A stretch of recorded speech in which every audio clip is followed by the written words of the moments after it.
Damos inicio a una nueva sesión en la cual has logrado desbloquear un nuevo reto. Hoy tienes una oportunidad para subir de nivel. ¿Estás listo? Comencemos. Bien, entonces nos vamos a enfocar, en esta sesión nos vamos a enfocar específicamente en trabajar métodos, cadenas. Vamos a abordar conceptos de funciones, métodos en JavaScript. Vamos a trabajar con arreglos. Vamos a trabajar con métodos de arreglos que nos van a servir para poder agregar o manipular información que se encuentre dentro de cada uno de estos elementos básicos, porque cuando hablamos de un arreglo estamos hablando de una estructura de datos simple. Entonces, para el manejo de cadenas de caracteres, nosotros nos vamos a enfocar con ciertos métodos que nos van a facilitar tareas específicas dentro de una cadena. Tenemos que lo típico en JavaScript es trabajar con comillas simples, comillas dobles y con el tema de los backticks. Sabemos que el backtick lo vamos a utilizar siempre que deseemos utilizar o implementar interpolación de variables. Comillas simples, digamos que es un carácter que me va a permitir poder agregar información dentro de un texto, como por ejemplo agregar algún carácter especial. De pronto la comilla doble me va a impedir esto. El primer método es el substring. Básicamente el substring es un método que me va a permitir obtener una subcadena que se encuentre dentro de una cadena de caracteres. El substring contiene unas funciones adicionales. La primera, el charAt, que me va a permitir obtener un carácter de mi cadena basado en una posición. Recordemos que una cadena de caracteres es básicamente un arreglo de caracteres, donde el elemento está ubicado en una posición específica. Recordemos que por norma los arreglos o los elementos o los índices donde están ubicados estos elementos siempre van a estar marcados en la posición n-1, donde la primera posición siempre va a ser la posición 0.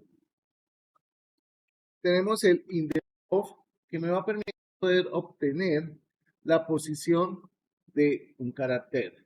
Pero mucho cuidado con esto. La posición que voy a obtener es la primera ocurrencia. Quiere decir que si en un texto tengo dos veces la A, pues se me va a dar la posición de la primera ocurrencia, más no de todas las ocurrencias. Si yo quisiera poder obtener el índice donde me aparece un carácter específico, pues ya la cosa va a cambiar. Tendría que hacer un ciclo, utilizar un for each, un for of, para poder recorrer la cadena. Podemos tener también un index of. Fijémonos que acá tenemos un elemento en el cual voy a especificar dos argumentos, el texto y la posición. Quiere decir que yo quiero buscar un carácter X a partir de la posición X. ¿Okay? Yo puedo especificar las index of. Al igual que el index of, pues voy a obtener, en este caso, con esta función, voy a obtener el índice de la última ocurrencia del carácter que quiero especificar. ¿Okay? Es decir, si tengo, pues volvemos al ejemplo, dos letras, dos caracteres iguales en una cadena, él me va a retornar la posición de último elemento. Tenemos el last index of, el cual contiene una sobrecarga.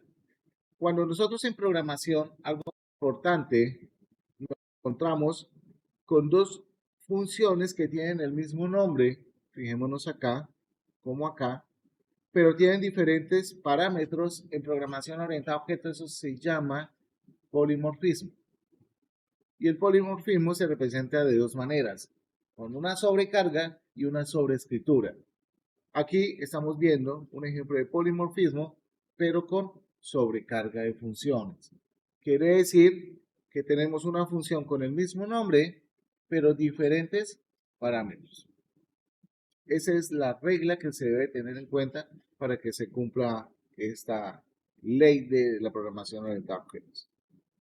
Por acá tenemos unos pequeños ejemplos donde nosotros vamos a encontrar es que vamos a obtener elementos basados en una posición y demás. ¿Ok? Tenemos otros métodos que tenemos el repeat, tenemos el substring, tenemos el substr y tenemos el slice. Cada uno de ellos tiene una función especial dentro de JavaScript. El primero me devuelve una cantidad de veces de una cadena. El segundo me va a permitir obtener una subcadena a partir de un inicio y un final. El segundo me va a permitir obtener una subcadena, pero fijémonos que el parámetro es totalmente diferente. ¿Qué posición empiezo? Y el tamaño. El slice me va a permitir poder obtener una cadena basado en un inicio y un final. ¿Ok? Un inicio y un final. Por acá ustedes van a encontrar una serie de ejemplos, los cuales nos van a ilustrar de una manera un poco más detallada. ¿Okay? Aquí nos encontramos que tenemos la palabra hola, y acá básicamente estoy utilizando el método repeat, donde le estoy diciendo que quiero que la palabra hola se repita 3. Y como resultado, lo que voy a obtener es hola, hola y hola. Acá nos vamos a encontrar con otros ejemplos, donde tenemos, en este caso, saludo, hola como mundo, y acá podemos obtener información o una subcadena de ese texto, donde le estoy diciendo que a partir desde la posición 0, extráigame 4 caracteres. Entonces, es lo que va a hacer es ubicarse en la posición 0 y va a tomar 4 caracteres desde esta posición. Aquí tenemos el substring, donde yo le estoy diciendo, quiero extraer un mundo. Le estoy diciendo desde la posición 6. Cuando yo únicamente especifico la posición de inicio, él asume el resto de elementos como la longitud máxima de la cadena. ¿Okay? Tenemos el substring, donde le estoy especificando una posición y los elementos. Es importante que ustedes tengan en cuenta cada una de estas funciones porque van a ser muy útiles a la hora de programar. Van a ser muy útiles sobre todo cuando estemos procesando información, cuando necesitemos, digamos de una manera u otra, personalizar la data que venga desde un recurso. Tenemos el split que me va a permitir dividir o separar un texto basado en un carácter. Es decir, si yo un texto que tengo una frase separada por, qué sé yo, espacios en blanco, yo puedo especificar y decirle a JavaScript que necesito que me organice o me separe cada una de las palabras de acuerdo al carácter de espacio. Por lo general esta función me va a retornar un arreglo. Aquí tenemos un ejemplo. Hola mundo, le estoy diciendo que por favor me haga un split basado en el espacio en blanco. Entonces lo que voy a obtener es un arreglo donde dice hola, coma y mundo. Lo mismo, acá tenemos una cadena de caracteres donde tengo n cantidad de números y acá le voy a especificar que quiero que me separe con una coma. Tenemos la función startWith, donde esta función me va a permitir validar si una cadena inicia con un patrón. Es decir, yo quiero buscar dentro de una cadena, esto es programación. Si yo quiero buscar al inicio de esa cadena, si inicia con esto o programación, pues puedo utilizarlo. Esa función me va a retornar dos respuestas, verdadero o falso. En with, la diferencia entre el uno y el otro es que uno me permite buscar al inicio y el otro me va a permitir buscar al final. Estas funciones son muy útiles cuando necesitar hacer búsquedas dentro de un texto. Por lo general se utilizan cuando quiero buscar nombres, cuando quiero buscar algún parámetro inicial. Por ejemplo, si yo les dijera a ustedes que necesito buscar en un correo electrónico, necesito extraer el dominio y necesito que por favor me listen aquellos clientes cuyo correo electrónico pertenezcan a Hotmail. Pues ya están en la capacidad de hacerlo. Y eso lo hacemos con estas funciones. Ahora bien, al igual que en la programación, nosotros vamos a tener métodos. Recordemos que los métodos en programación son subprogramas. Y esos subprogramas me van a permitir colocar expresiones, códigos que se van a repetir o se van a reutilizar de una manera u otra. Recordemos que en programación tenemos dos tipos de funciones o métodos. Los métodos que me retornan un valor y los métodos que no me retornan valor. Recordemos que los métodos que retornan valor son llamados funciones y los métodos que no retornan ningún tipo de valor son llamados procedimientos.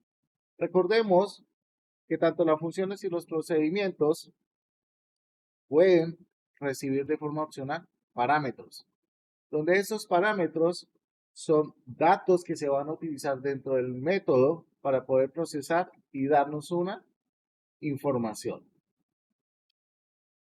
Aquí nos vamos a encontrar con varios ejemplos donde vamos a notar cómo se define una función en JavaScript. Importante siempre tener en cuenta que vamos a iniciar con la palabra function. A continuación va el nombre de la función que quiero crear. Y a continuación debemos especificar los paréntesis. Si los paréntesis están vacíos, significa que la función no va a recibir ningún valor. Quiere decir que lo más probable es que dentro de esa función pida los datos.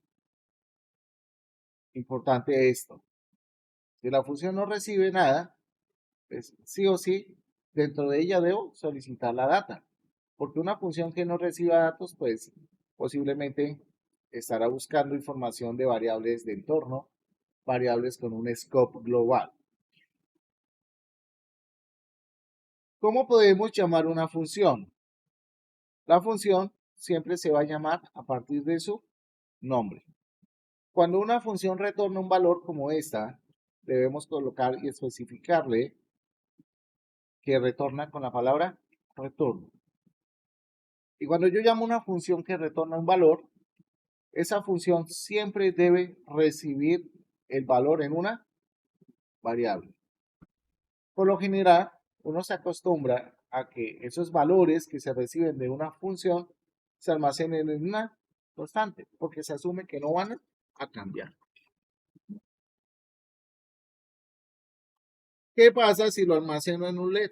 No pasa nada, es una variable de igual manera, pero su valor va a cambiar.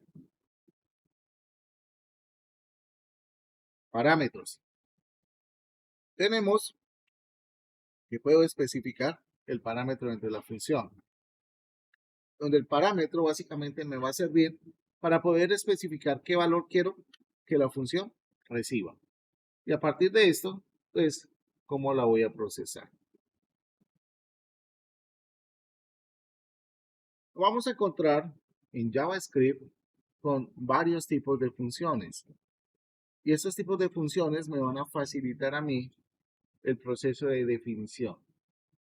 Tenemos funciones de expresión. Las funciones de expresión básicamente se pueden utilizar en JavaScript donde nosotros vamos a asignar el resultado de una función directamente a una variable o una constante. ¿Qué dice el contexto? Las funciones de expresión son un tipo de función definida como una expresión en lugar de una declaración. Recordemos que cuando comenzamos el módulo de JavaScript, vimos la diferencia entre declaración y la diferencia en expresión. Es importante que lo recuerden. Esto significa que una función de expresión se asigna a una variable o a una constante. Por favor, ténganlo presente. Como vemos aquí en este ejemplo, tenemos una constante llamada nombre función, donde estoy asignando la función a esa constante, donde yo sé que el resultado del procesamiento de los datos que están entrando a mi función se van a almacenar en esa variable, una constante. Características principales, anónimas, no son de tipo hoisted, que significa, a diferencia de las funciones declaradas, las funciones de expresión no se elevan al inicio de el archivo. Quiere decir que una función de expresión la puedo declarar en donde yo quiera. Tenemos aquí este pequeño ejemplo donde le estoy diciendo constante sumar.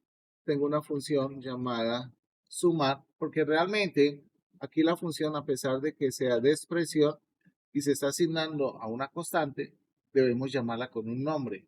Y la forma de llamarla es a partir de su constante, donde le estoy diciendo sumar y le paso los valores. Yo puedo tener funciones nombradas dentro de una expresión. Quiere decir que puedo llamar una función dentro de otra función. ¿Okay? Aquí tenemos factorial, donde tengo mi función de factorial. Y básicamente le estoy diciendo, pues estoy determinando una regla. Cuando yo hago el llamado de una función dentro de otra función, eso tiene un nombre especial en programación y se llama funciones recursivas. Se llama recursividad en programación. La recursividad es un concepto muy importante porque nos puede permitir a nosotros optimizar un algoritmo. Es más eficiente tener recursividad que tener un montón de ciclos por anidados.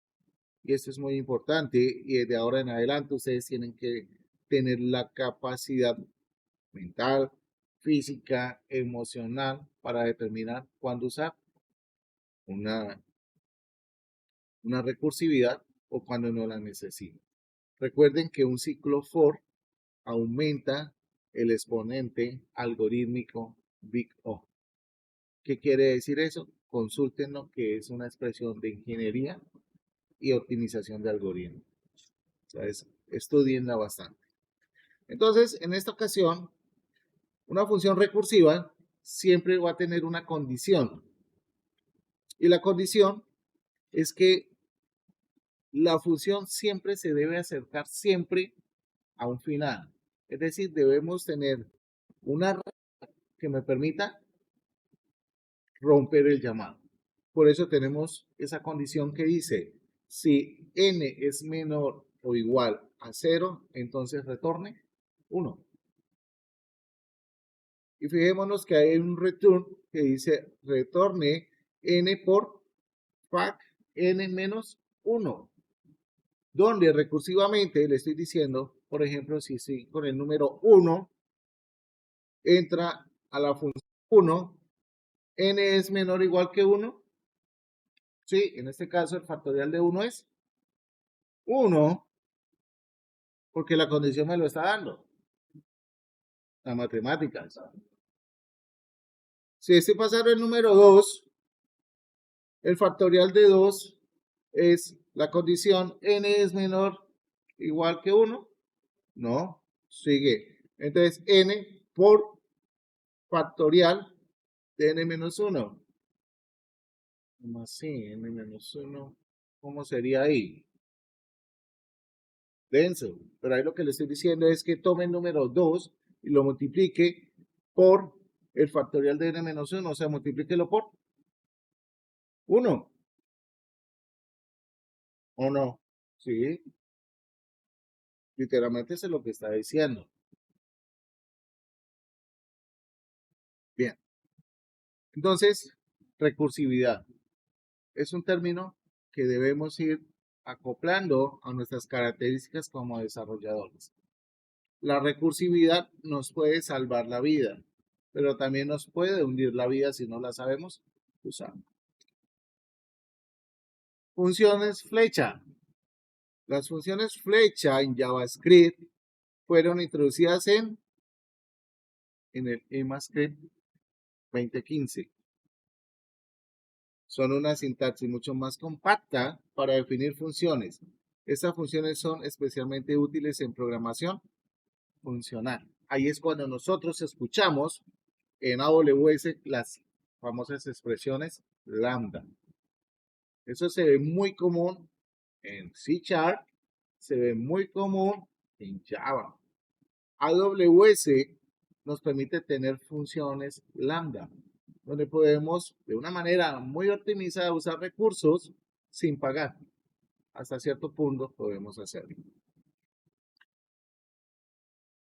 Una función flecha está marcada por sus parámetros, que obviamente son opcionales. Puedo tener una función flecha vacía. La flechita se indica con el símbolo igual mayor. Y tenemos el bloque de apertura y cierre. Ejemplos básicos. Fijémonos acá. Esto es una función ¿de qué tipo? Expresión. Lectura mucho más fácil. Función flecha. Fijémonos que de una manera u otra, una función flecha nos ayuda a simplificar el código. Nos ahorra unas líneas de código y hace que esta declaración sea más legible, más clara. Aquí tenemos otro ejemplo donde decimos saludar. En el primero recibe parámetros, en el segundo no recibe ningún parámetro. Si tenemos un solo parámetro, podemos omitir paréntesis. Cuadrado x, función x por x. De esa manera definimos una función larga. Funciones flechas se usan un montón. O sea, nos vamos a acostumbrar a las funciones flecha. Son muy utilizadas en JavaScript, son muy utilizadas en otros lenguajes como TypeScript, son muy utilizadas en Java, son muy utilizadas en C#. ¿Listo? Profesor, le dicen el brujo, recursividad. ¿Okay? Yo les dije recursividad y vea, ahí está. La recursividad, llamar una función dentro de otra función. No nos busquemos términos técnicos, no nos busquemos palabras especiales. Obviamente en la literatura de ingeniería hay conceptos bonitos, pero que cuando ustedes lo leen no los van a entender. Entonces, reglas principales que se deben cumplir para la recursividad. Debemos definir siempre un caso base. ¿Qué es ese caso base? Cada función recursiva debe tener al menos un caso base. Este es el punto en el cual la recursividad tiene la función para devolver el resultado y hacer más de una llamada.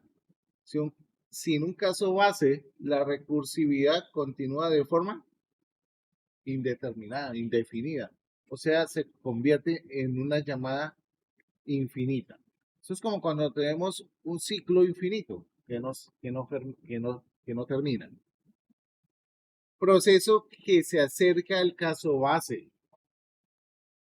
Quiere decir que en cada llamada de la función recursiva me debo aproximar a ese caso que me va a interrumpir el llamado para que no quede un llamado infinito. Mantenimiento de variables. Asegura que las variables se manejen de forma correcta en cada llamada. Aquí tenemos un ejemplo bastante sencillo. Función de cuenta atrás. Es más facilita que la función anterior. Recibo un número, tengo una condición donde si el valor es menor que 0 haga un return. Recordemos que el return, al igual que el break, rompe, pero en este caso es una función. Cuando yo tengo un return, sale de la función.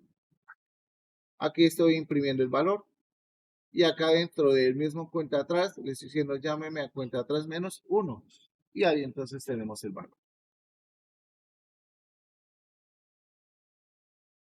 Arreglos. Rise. Aquí ya empezamos a escalar un poquito de nuestro conocimiento. Comenzamos a ver el horizonte en el cual debemos aplicar estructuras de datos en JavaScript. Donde las estructuras de datos, recordemos, me van a permitir almacenar información. Hay estructuras de datos simples y hay estructuras de datos de tipo objeto. Los simples son arrays, complejos los objetos literales. Importante tener en cuenta que los arrays se trabajan o hay diferentes categorías de arreglos. Unidimensionales, bidimensionales y multidimensionales. Y cada uno de ellos pues tiene una función al momento de almacenar información. Por ejemplo, en videojuegos se utiliza demasiado los arrays multidimensionales, arrays 4x4, porque necesitamos almacenar información bastante compleja. Sobre todo cuando trabajamos la parte gráfica en pantallas. Existe algo que se llama matriz 4x4 y ahí guardo un poco de datos. Los vectores, que son los arrays bidimensionales. Entonces, acá nos vamos a enfocar específicamente en los arrays bidimensionales, donde aquí tenemos de forma clara que un array se define utilizando los paréntesis cuadrados. Es muy similar a lo que trabajamos nosotros en Python, al cual. Y por acá, pues, se visualiza de manera muy amigable. No es un video, como muchos pensarían. No lo van a poder pausar. Es simplemente un GIF animado. Desde al ser un GIF animado no hay pausa. Bien. Entonces, nosotros debemos tener en cuenta que existen métodos que nos van a permitir manipular la información que está contenida en un arreglo. El método push. Este método me va a permitir agregar un elemento al arreglo. El método push, por lo general, siempre va a agregar información al final. Si hacemos retroceso histórico en nuestra vida y cuando vimos Python, utilizábamos el append, ¿verdad? Y que el append hacía exactamente lo mismo. Push. Pop se utiliza para eliminar el último elemento. Entonces, recuerden, push, pop. Cada uno de ellos tiene una función. Bien, entonces tenemos el push y el pop. Tenemos el método splice. El método splice dice que cambia el contenido de un array eliminando elementos existentes. Interesante. Miremos el ejemplo por acá. Tenemos los números del 1 al 5, donde le estoy diciendo 2,2. ¿Qué hace 2,2? Elimina dos elementos desde el índice 2. Y al final voy a obtener ¿qué resultado? Aquí tenemos los números y aquí tenemos los eliminados. O sea, hace que almacenar lo que he borrado. ¿Listo? Y no perderlo.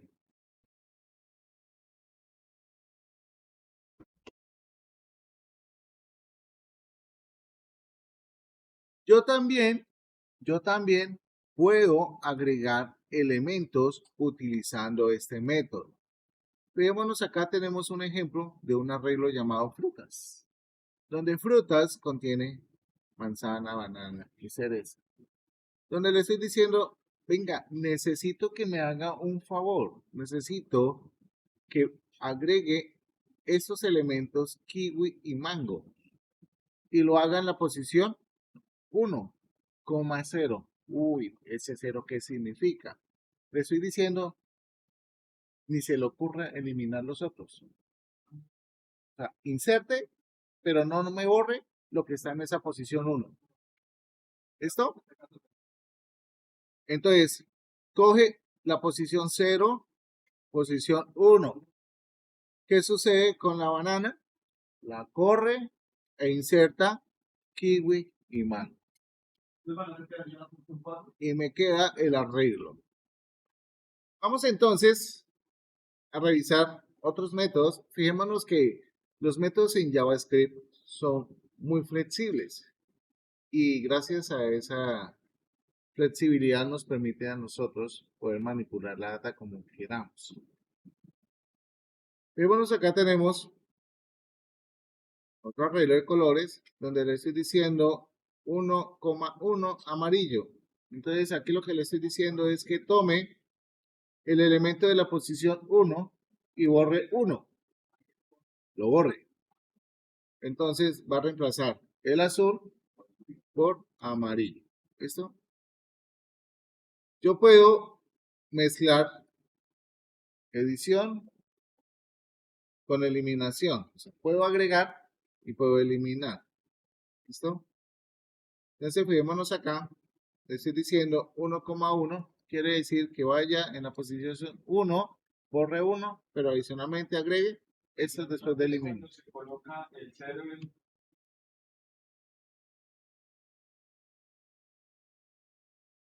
Tenemos el método slice, muy diferente a splice. ¿Ok? Slice. Devuelve una copia de una parte del arreglo dentro de un nuevo arreglo, empezando por el inicio hasta el final. Entonces, ¿cómo funciona este señor? Veámonos que acá tenemos un arreglo llamado Marvel. Le estoy diciendo que quiero que tome a Marvel y haga una copia. 0,3. Quiere decir que de la posición 0 tome 3 elementos.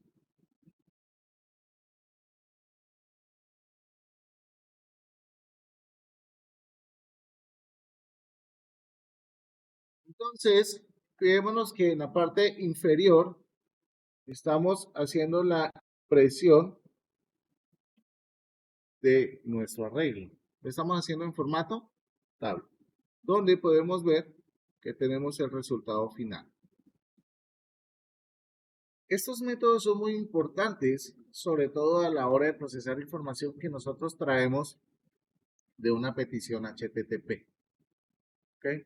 Cuando queremos separar información, cuando queremos que a partir de esa información montar datos de forma dinámica. Por ejemplo, cuando veamos web components, cuando veamos peticiones, vamos a tener que, no sé, consultar el listado de mis productos y de una manera dinámica traer esos productos y que mi página web se arme totalmente automático. ¿Listo? Pero eso lo hacemos con todos estos métodos y tratamiento de información. El método Unchief. El método Unchief se utiliza específicamente para poder agregar elementos al inicio.